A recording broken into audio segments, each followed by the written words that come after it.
Tonight we're remembering actor Paul Rubin, who created the silly and beloved character Pee Wee Herman.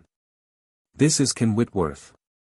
For decades, Pee Wee Herman brought joy to millions of people around the world, but while that was going on, the man behind the character, Paul Rubin, was going through struggles that not many people knew about. Pee Wee suddenly disappeared from the spotlight, leaving fans with a lot of questions. For 6 long years, he carried a very painful and heartbreaking secret that the world only started to understand after his death. What caused the death of one of the most interesting people in history, and why did he try to hide what was really going on for so long? Paul Rubin finally told the world everything in his last message before he died, and the details are heartbreaking. Early life and rise to fame. Before Pee Wee Herman made millions of people fall in love with his red bow tie, two-piece gray suit, and quirky laugh, he was just a boy named Paul who had no idea he'd one day create one of the most famous. Paul Rubin was born Paul Rubenfeld on August 27, 1952, in Peekskill, New York.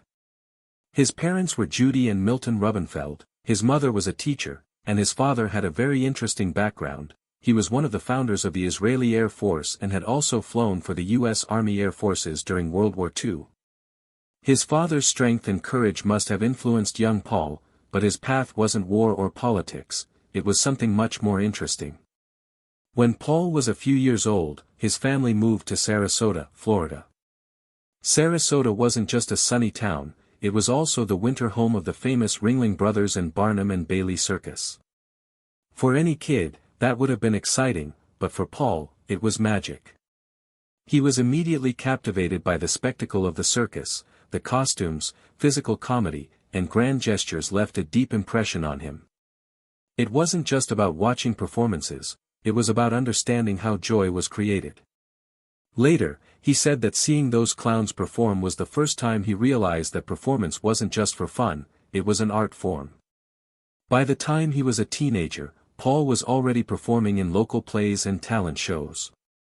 While other kids were thinking about baseball or part-time jobs, Paul was studying how to time body language and the rhythm of laughter.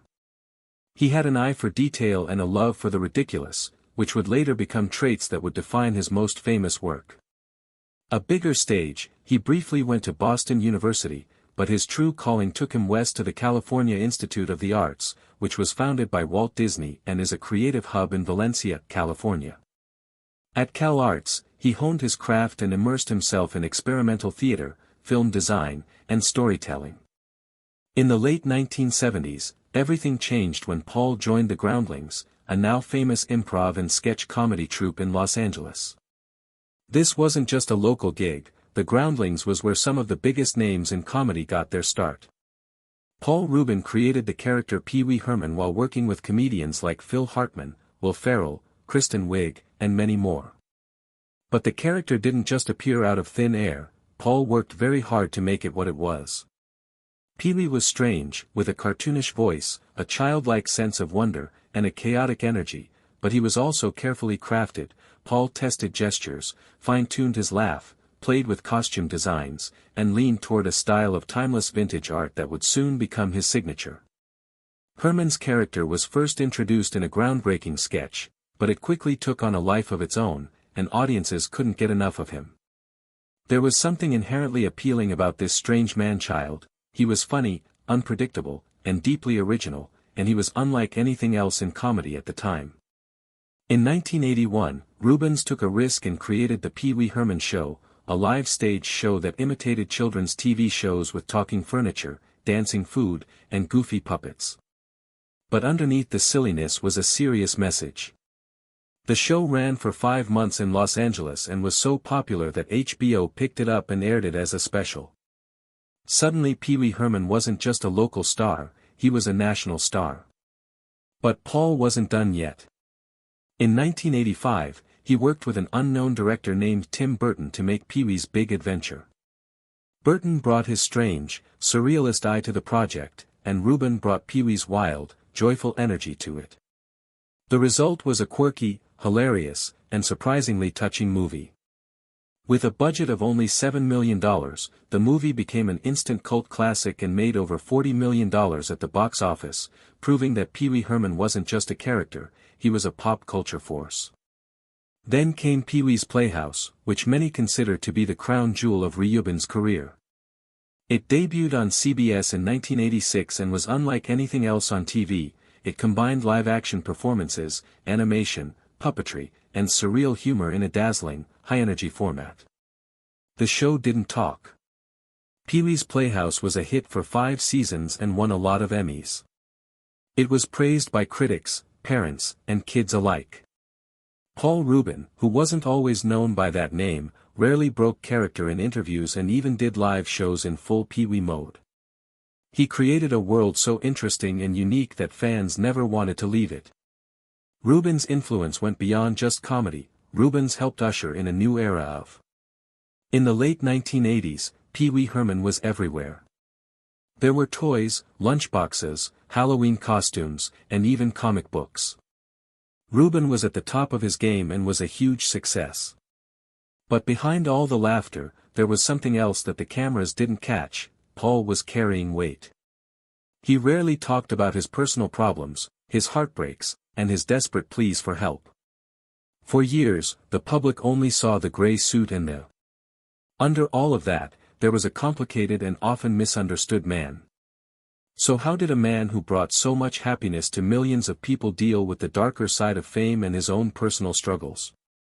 What really happened behind the scenes of that bright, candy-colored playhouse? For millions of fans around the world, Pee-wee Herman was the very definition of happiness. He was playful. He was unexpected, innocent, and full of life. He felt like a character who lived in their own world and wasn't affected by the. Behind that famous smile and laugh, Paul Rubin was going through much more difficult personal problems than his character could ever hint at. One of the biggest problems Paul had was figuring out who he was. He had created a character that was so unique and amazing that it eventually overshadowed the man behind it. Over the years, fans rarely asked about Paul Rubin, they asked about Pee-wee. They wanted the laugh, the voice, and the wide-eyed mischief. While Rubin was thankful for the love, he was having a hard time figuring out who he was. Despite the fame and success the role brought him, he felt very trapped by it. He once said that he felt like he had to live in a costume because no matter where he went, people expected him to perform and there wasn't much room for just being Paul. Fame in many ways locked him into a version of himself that didn't allow for growth, complexity, or vulnerability. But Paul Rubin's private struggles didn't end with the pressures of fame.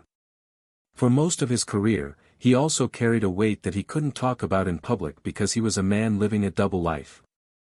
At a time when being honest about your dating choices could be dangerous, especially in Hollywood, he carefully avoided questions about his personal life in interviews, keeping his love life and romantic history well hidden. But the truth was much more personal and painful than most people knew. In the later years of his life, especially in an unfinished documentary he was working on, Rubin opened up about his struggles with identity and acceptance. He also said that he had experienced deep and meaningful love, including having a long-term relationship with another man, but when Pee-wee Herman was at the height of his fame, he felt pressure to hide that part of himself because he was afraid that being honest would hurt his career and the character he had worked so hard to build. At that time, the entertainment industry was still very much shaped by rigid expectations, and male actors, especially those with a large fan base, were often told directly or indirectly that certain truths were better kept private. For Rubin, that meant burying a part of who he dealt with the emotional toll of living a life where important parts of your identity are off limits and will never be acknowledged publicly for decades. This secrecy led to isolation and loneliness. Despite his fame, Rubin was known for being very private. He rarely showed up in the tabloids for parties or public relationships. When he wasn't filming or performing, he hid from the spotlight and spent most of his time alone or with a small group of friends. People saw him as thoughtful, kind, and always coming up with new ideas, but behind the scenes, he was very quiet and lonely. These feelings got worse after his peak years of fame, when Pee-wee Herman became less popular and new comedians came on the scene. Rubin found himself in new territory, the world had changed, and the pedestal he'd once stood on no longer felt safe, and he wasn't sure how or if he fit into the industry anymore. But he never stopped creating, he kept writing, sketching, and drawing. Without the constant attention of cameras and the pressure to perform, Rubens had more time to think, but that thought brought pain. He had given everything to Pee Wee Herman and in return had built a legacy that would last forever, but it came at a cost. He missed out on the kind of emotional openness and public freedom that so many people take for granted. He struggled to feel fully seen not as Pee Wee, but as Paul. He wanted to be remembered not just for the character he played. As Paul's career went on, he got involved in some very serious controversies and scandals that would follow him for the rest of his life and cast a shadow over his reputation and legacy. The scandals that shook his career. Paul Rubin had built a world that kids loved and adults quietly admired. But in July 1991, Rubin was arrested in Sarasota, Florida, for indecent exposure at an adult movie. People were shocked by the news, not just because of the arrest but also because of who it was. Pee Wee Herman wasn't just a character, he was seen as a symbol of childhood innocence and happiness. When the news came out, people were angry and quick to judge. Toy companies took Pee Wee merchandise off store shelves, networks stopped airing reruns, and projects were cancelled. And just like that, Paul Rubin, a man who had spent years perfecting his craft and who had inspired countless kids with his weird work, was gone. It was even harder to take the backlash when you knew that Rubin had been arrested at a legal adult theater and hadn't done anything violent or hurt anyone. But the public wasn't interested in the details, they just wanted to make headlines, and the Pee Wee Herman character, who was once loved for his quirky innocence, was now being used against its creator. Rubin didn't fight back, make a dramatic statement, or try to shift blame. Instead, he did something that not many celebrities in trouble would do, he disappeared. He stepped away from the spotlight and let the media frenzy die down on its own. But the silence didn't mean he wasn't affected. The emotional toll of that moment and the feeling of being turned down by an industry and audience he had given everything to was something he would carry with him for the rest of his life. And just when things seemed to be getting better, in 2002, Rubin got into more legal trouble. Authorities searched his home as part of a separate investigation and said they found inappropriate and worrying images and materials. But this time, Rubin was adamant. He said he was innocent from the start, saying that the material in question was from a vintage collection that was decades old and not illegal under current laws. The case was messy, with broad accusations and headlines that didn't always match the facts. In the end, Rubin wasn't charged with possessing anything. He agreed to a plea deal for a misdemeanor obscenity charge not because he was guilty of the more serious charges, but because fighting it any further would have taken years and hurt his already fragile public image even more. The damage was already done, his name was smeared all over newspapers and TV screens, and Pee Wee Herman was linked to scandals. Paul Rubin was left to clean up the mess, but this time was different from 1991, when he was criticized by the public. In 2002, Hollywood had a very different reaction. Many actors, writers, and directors stood by him. People who had worked with Rubin knew the real person behind the character. They saw the arrests and accusations not as reflections of who he really was, but as too much public shame. They said that his refusal to play by the rules was. Hollywood's old rules made him an easy target. One of his strongest supporters was director Tim Burton, who had worked with Rubin on Pee Wee's Big Adventure.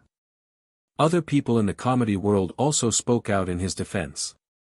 Spoke out, reminding people of Rubin's huge contributions to entertainment, his generosity, and his kindness off-screen. For the first time, the story started to change, and thankfully, people started to see Rubens in a more compassionate light as someone who had been brutally misunderstood. After years of staying out of the spotlight and keeping quiet, Rubens finally made his way back into the spotlight.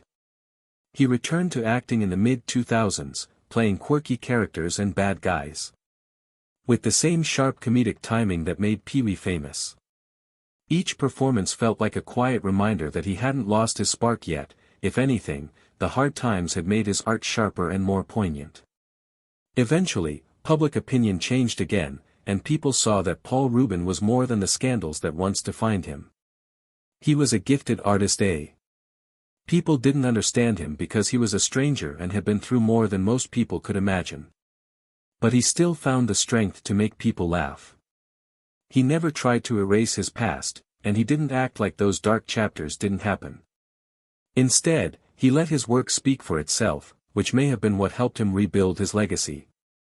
But even as he came back into the public eye with grace, there was one battle he kept hidden from almost everyone, the quiet battle that would come to define his final chapter, the health problems he never talked about while everyone saw Paul Rubin as the eternally young and quirky. Behind the scenes, Rubin was fighting the hardest and most private battle of his life. For 6 years, almost no one knew about it. He was fighting 2 types of aggressive cancer, acute myelogenous leukemia and metastatic lung cancer. Both of these diagnoses are very bad.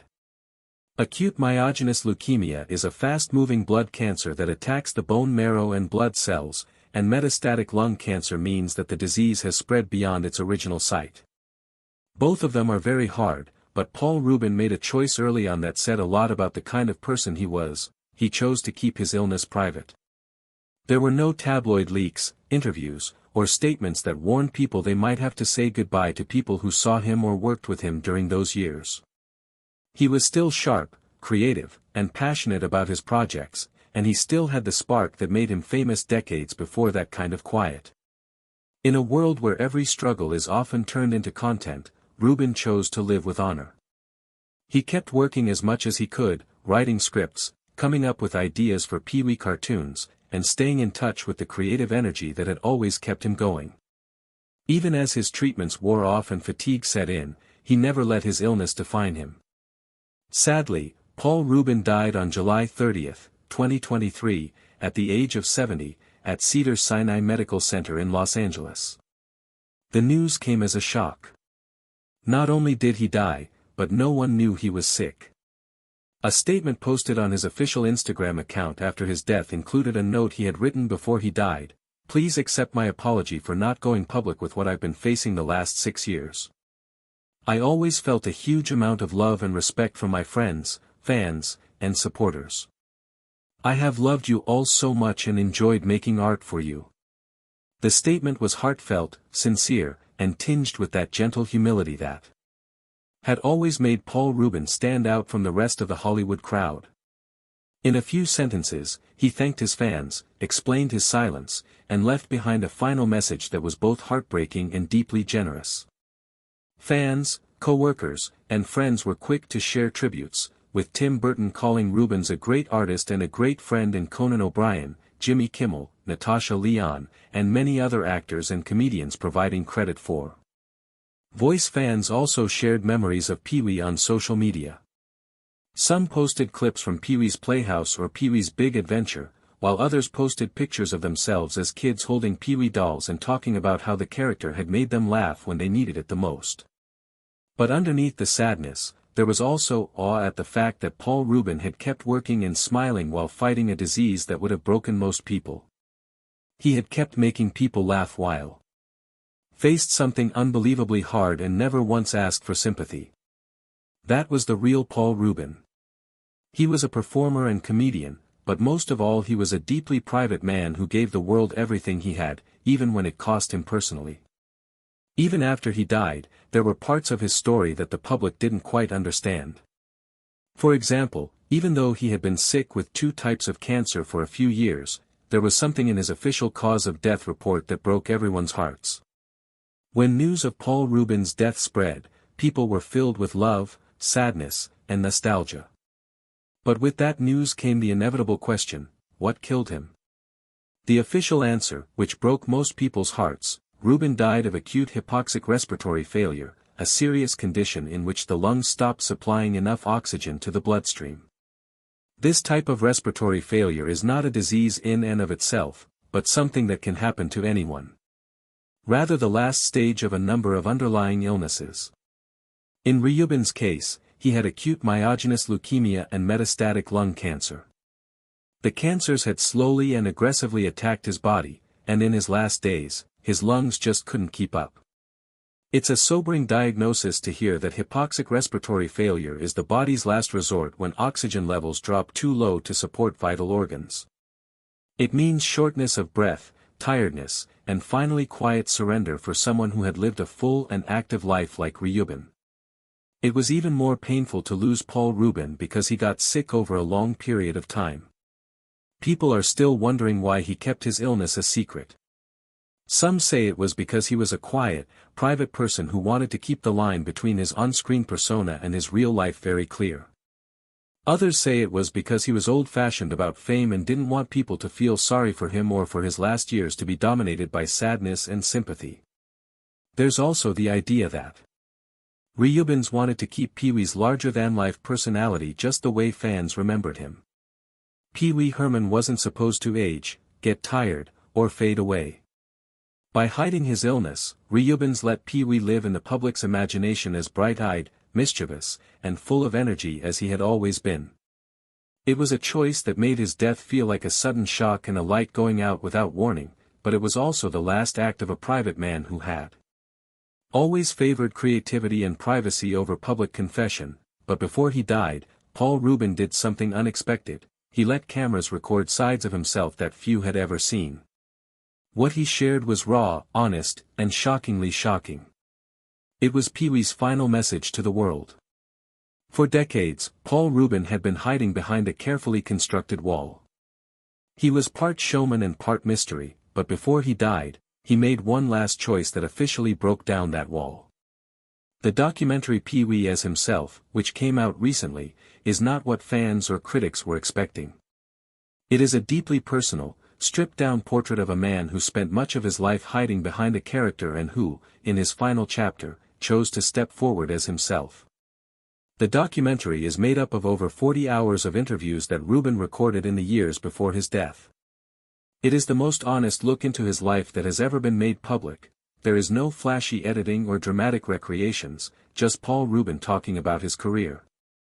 One of the most moving things about the film is how honest he was about who he was. For so long, Rubin had kept his love life and decisions a secret, not because he was ashamed, but because he was afraid of what the entertainment industry would do with that information, how it would hurt the Pee-wee brand and whether it would be used to turn him into a headline. In the documentary, he talked openly about having a meaningful long-term relationship with a man he loved, despite. He talked about how emotionally draining it was to be so closely linked to Pee-wee Herman. The role gave him fame, purpose, and a generation of devoted fans, but it also made him feel trapped at times. He said it was hard to separate Paul from Pee-wee, not just for the public but also for himself, because the line between who he was and who he was pretending to be had blurred, leaving him feeling confused and alone. He also talked about the major issues that were bothering him. Controversy that shaped his career, especially his arrest for indecent exposure in a Florida theater in 1991. Rubin talked about the harsh public response and media frenzy that followed him, and he admitted that it was embarrassing and had an effect on his career. He also talked about his arrest in 2002 and how the public response and backlash got even worse, but he made it clear that the incident was misunderstood. He also talked about how it felt to be mislabeled and mistreated by the public for so long for something he did not do. It wasn't, and of course Rubin finally talked about the health problems he had been hiding for years with amazing grace and humility. He talked about living with cancer, going through treatments while working, and the emotional weariness of carrying such a huge burden in silence. Pee-wee as Himself isn't just a documentary, it's a final gift and a way for Paul Rubin to tell his own story in his own voice after a lifetime of being misunderstood, scrutinized, or ignored outside of the persona he created. Remember that behind Paul Rubin's crazy laugh, red bow tie, and crazy energy was a real person who struggled, loved deeply, and made peace with his past. Do you think the world treated him unfairly? Let us know in the comments below, and if you liked this video, don't forget to click on the next one on your screen.